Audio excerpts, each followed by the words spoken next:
සුබ දවසක් මගේ සියලුම හිතවතුන්ට.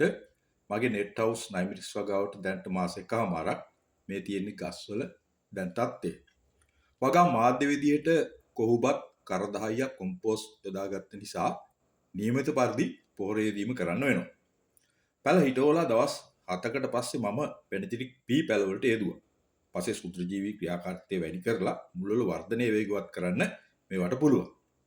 මම පොහොර යොදන්න ගත්ත ක්‍රමය අතින්ම තමයි පොහොර යොදන්නේ දැන්. මේකට මම පොහොර යොදන්න වෙනම එකක් හදලා නැහැ. පෙනතිරික් පී යොදලා දවස් 3කට පස්සේ ඇල්බර්ට් දියර පොහොර පැලයකට ග්‍රෑම් 0.5ක් වෙන්න දිය කරලා මුල් පද්ධතියට වැටෙන්න දැම්මා. ඇල්බර්ට් යොදලා දින 3කට පස්සේ කැල්සියම් නයිට්‍රේට් දැම්මා. ඒත් පැලයකට ග්‍රෑම් 0.5ක් විතර වැටෙන්න දිය කරලා මුල් පද්ධතියට දැම්මා. ඇල්බර්ට් යොදලා දින 3කට විතර පස්සේ යාරමිලා කම්ප්ලෙක්ස් ග්‍රෑම් 2ක් විතර වගා මාධ්‍යයට එකතු කරා. ඊට දින 3කට පස්සේ නැවතත් පෙනතිරික් පී යෙදුවා. ඒ පෙනතිරික් පී යෙදීමෙන් පස්සේ නැවත ආයේ මම පෙනතිරික් පී යොදන්නේ නැහැ. පෙනතිරික් පී යොදලා ආයේ දින 3කට පස්සේ යූරියා ග්‍රෑම් 2ක් විතර වෙන්න පැලයකට යෙදුවා. මේකත් මම මුල් පද්ධතිය ආසන්නයට තමයි යෙදුවේ. මේ ආකාරයට පළමු මාසේ පොහොර දිගටම මාරුවෙන් මාරුවට මේ ආකාරයටම කරගෙන ගියා. දෙවන මාසේ පැලවලට යොදන පොහොර ප්‍රමාණය වැඩි කරනවා. දැන් ඇල්බර්ට් දියර පොහොර ගහකට ග්‍රෑම් 1ක් විතර යොදන්න වෙනවා. කැල්සියම් නයිට්‍රේට් උත් ග්‍රෑම් 1ක් යෙදීම ප්‍රමාණවත්. යාරමිලා කම්ප්ලෙක්ස් දැන් හා යූරියා දැන්ටත් මම ග්‍රෑම් 2 බැගින් මුල් මාසේ යෙදුවේ. පොහොර මේ ආකාරයට යොදන අතරේ දවස් 7කට විතර පස්සේ මම ජලයේ දියවන සල්ප ගස් වලට ස්ප්‍රේ කරා. දැන් මම ගස්වල කක්ෂී අංකුර ප්‍රධාන කඳේ පහලින් ඇවිල්ලා තියෙන කක්ෂී අංකුර කඩලා ඉවත් කරා මේ ආකාරයට.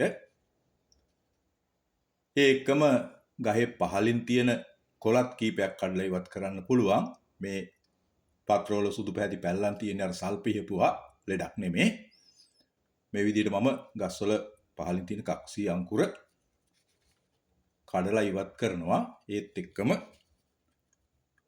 පහලින් තියෙන අංකුරත් කඩලා ඉවත් කරනවා. මේ අතරේ මම දින 10කට වරක් විතර ඇබමැක්ටින් හා ඉමිඩොක්ලොපිල් මාරුවෙන් මාරුවට යෙදීම කළා. නෙට් හවුස් එකට උඩට නෙට් එකක් යොදලා තියෙන්නේ. ඒ නිසා අවට පොල් ගස් වල ඉන්න සුදු මැස්සා පැලමැක්කා වගේ කෘමීන් එන්න පුළුවන්. ඒ නිසා කෘමිනාශක යෙදීම ඊටාම වැදගත් වෙනවා. මේ අතරේ දෙපාරක් විතර දිලිර්නාශක යෙදුවා. මැංගොසෙබ්බා ඩැගොනල් මාරුවෙන් මාරුවට යෙදීම තමයි කළේ.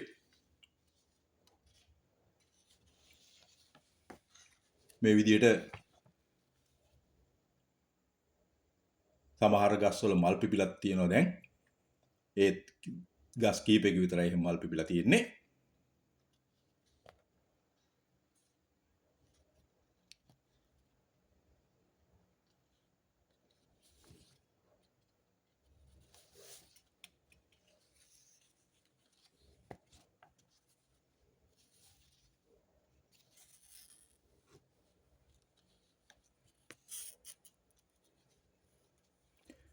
මේවායේ ගස්වල මුල් කුණුවීම වාගේ රෝග ආවේ නැහැ. මොකද වගා මාධ්‍ය විදිහට මම පස් යොදාගත්තේ නැති නිසා මුල් කුණුවීම රෝග ආවේ නැහැ. මේකේ පැල මැරුණෙත් නැහැ. කලාතුරකින් පැලයක් දෙකක් අක්‍රිය වුණා. ඒවට මම නැවත පැල හිටෙව්වා.